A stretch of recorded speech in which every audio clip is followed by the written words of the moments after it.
Hello and welcome back to Bits and Bobs. Today's video is all about the 1941 threepence of the brass variety, the brass threepence that we can see on screen there with the 12 sides. I will first go through the design of the coin on both sides and then move on to the facts and figures. So let's begin with the reverse design right here. And the main design for the reverse design is a thrift plant you can see there. There's the main plant of the centre stage design with 3 flowering buds of the thrift plant. A lesser known plant, but one that features on this threepence.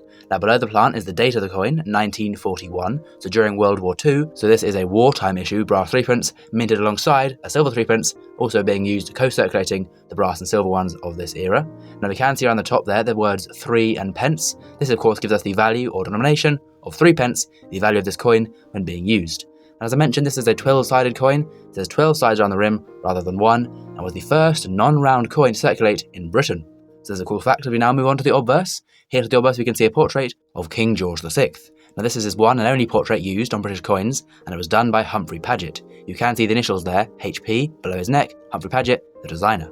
Now he's facing to the left, with no crown and no laureate, so it's a left-facing bare head bust. Now around the portrait you can see the legend there in abbreviated Latin. This reads Georgivus VI DG BR Om Rex FD Ind Imp, and translates to English as George VI, by the grace of God, King of all the Britons, Defender of the Faith, and Emperor of India. So these are his titles as monarch, and also referring to how he's been chosen by God, DG, Di Gratia, by the grace of God, he's been chosen by God to rule.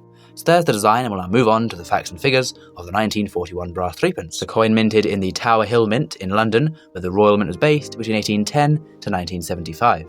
The coin is composed of brass. More specifically, this is 79% copper, this is 20% of zinc, and 1% nickel, so all 3 metals there alloyed together to make the brass alloy used in the coin. The weight of the brass threepence is 6.8 grams, so much heavier than the counterpart silver threepence of the time, and also much larger, with a diameter of 21 millimeters, so not too big for the weight. That's because it's a very, very thick coin comparatively to others in circulation.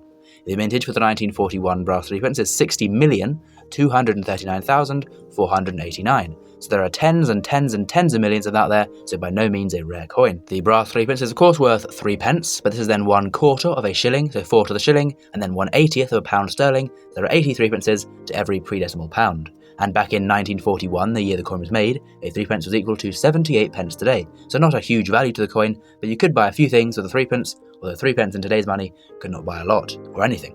And the coin was then demonetised in 1971 during decimalisation, and the coin is changing for the nation. So now we'll move on to the value of the coin today for a collector looking to buy one to add to their collection. So in a poor condition it will sell for around 20 pence, in fine condition around £1, in extremely fine grade around £4, and up to £10 in uncirculated. So even in all grades, a very cheap and affordable coin, especially in a lower grade, only pence will be needed to buy one if it's a bit worn and battered. So overall a nice coin with some great history, and please do comment down below if you have one in your collection, as we'd love to know. And as well, of course, please do subscribe to the channel if you've learnt something new and enjoyed. And thank you for watching to the end, that is much appreciated, and we'll see you again soon for some more coins in the future on Bits and Bobs. Bye for now.